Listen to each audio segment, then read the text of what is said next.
छक्के 19 चौके, आईपीएल में रोमांच की सारी हदें पार। दुनिया ने देखी आशुतोष शर्मा की दहाड़, चट्टान बनकर उड़ाई लखनऊ की धज्जियां। आखिरी ओवर में ऋषभ पंत के जबड़े से छीनी जीत। आखिरी ओवर आखिरी विकेट, दिल्ली को 12 गेंदों में चाहिए थे 22 रन। आशुतोष शर्मा की तबाही देखकर पूरी दुनिया दंग। विपराज ने भी लखनऊ को किया बर्बाद। आखिरी 5 ओवर की पूरी कहानी हार मान चुके थे दिल्ली के आधे खिलाड़ी। बेकार गई निकोलस पूरन की तूफानी पारी। रोमांचक मैच में हुआ हाई वोल्टेज ड्रामा। दिल्ली और लखनऊ के मैच में रोमांच के सारे रिकॉर्ड टूट गए। 210 रन के लक्ष्य का पीछा करने के लिए उतरी दिल्ली। 80 रन पर ही आधी टीम पवेलियन लौट गई थी। सैकड़ों दर्शक दिल्ली की हार मानकर मैदान छोड़कर चले गए थे। यहां तक कि लखनऊ के खिलाड़ियों ने बीच मैच में ही जीत का जश्न मनाना शुरू कर दिया था। जहीर खान से लेकर ऋषभ पंत तक 10 ओवर के बाद जीत मानकर झूमने लगे थे। लेकिन इसके बाद मैदान में वो चमत्कार हुआ जिसे देखकर ऋषभ पंत थर-थर कांप गए। आशुतोष शर्मा ने आखिरी 5 मिनट में ऐसी तबाही मचाई, अकेले दम पर लखनऊ के जबड़े से मैच को छीन कर ले आए और आईपीएल में नया इतिहास रच दिया। आखिरी 12 गेंदों की कहानी पर आएंगे, लेकिन पहले मैच की शुरुआती कहानी देखिए। दिल्ली के नए कप्तान अक्षर पटेल ने टॉस जीता था और लखनऊ को पहले बल्लेबाजी की चुनौती दी थी।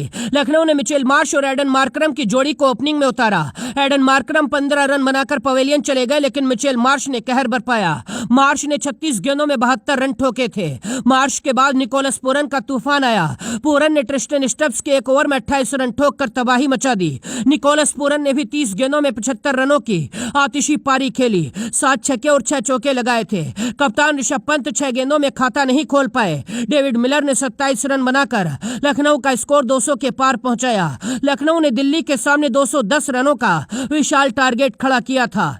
जब दिल्ली के बल्लेबाज मैदान में उतरे तो आते ही ताश के पत्तों की तरह बिखरते चले गए। पहले ही ओवर में जैक फ्रेजर मैकगर के 1 रन बनाकर शार्दुल ठाकुर का शिकार बन गए और पहले ही ओवर में शार्दुल ठाकुर ने अभिषेक पोरेल को भी पवेलियन लौटा दिया था। दूसरे ओवर में समीर रिजवी भी पवेलियन में जाकर बैठ गए। कप्तान अक्षर पटेल ने 22 रन बनाए थे और फाफ डू प्लेसी ने 29 रन बनाए थे। ट्रिस्टन स्टब्स भी 34 रन बनाकर आउट हो गए थे। यानी 100 रन के स्कोर पर दिल्ली के 6 सबसे बड़े विकेट गिर चुके थे। कमेंटेटर दिल्ली की हार मान चुके थे। लखनऊ के खिलाड़ियों ने जीत का जश्न मनाना शुरू कर दिया था, लेकिन इसके बाद आशुतोष शर्मा और विपराज निगम की जोड़ी क्रीज पर चट्टान बनकर खड़ी हो जाती है।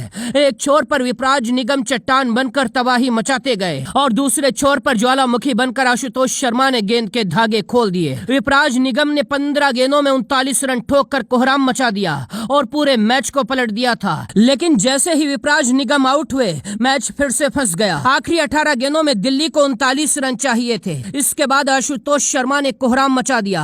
18वें ओवर की आखिरी 3 गेंदों पर 2 छक्के और 1 चौका जड़ा। 17 रन ठोककर पूरे मैच को पलट दिया। आखिरी 12 गेंदों में दिल्ली को जीत के लिए 22 रन की जरूरत थी, लेकिन इस ओवर में कुलदीप यादव आउट होकर चले गए थे।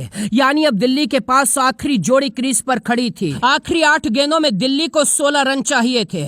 18वें ओवर की 5वीं गेंद पर आशुतोष शर्मा ने छक्का लगाया और 18वें ओवर की आखिरी गेंद पर चौका लगाकर पूरे मैच को पलट दिया। अब आखिरी 6 गेंदों में दिल्ली को 6 रन चाहिए थे, लेकिन क्रीज पर इस बार आखिरी विकेट मोहित शर्मा खड़े थे। मोहित शर्मा ने पहली ही गेंद डॉट निकाल दी, लेकिन दूसरी गेंद पर सिंगल रन ले लिया। इसके बाद तीसरी गेंद पर आशुतोष शर्मा ने आसमानी छक्का लगाया और हारे हुए मैच में दिल्ली को जिताकर पूरा खेल पलट दिया। जैसे ही दिल्ली मैच जीती, लखनऊ की पूरी टीम में सन्नाटा छा गया था। ऋषभ पंत हैरान थे, जीता हुआ मैच कैसे पलट गया। आशुतोष शर्मा ने 31 गेंदों में 66 रनों की नाबाद पारी खेली, 5 छक्के और 5 चौके लगाए। दिल्ली के बल्लेबाजों ने इस पूरी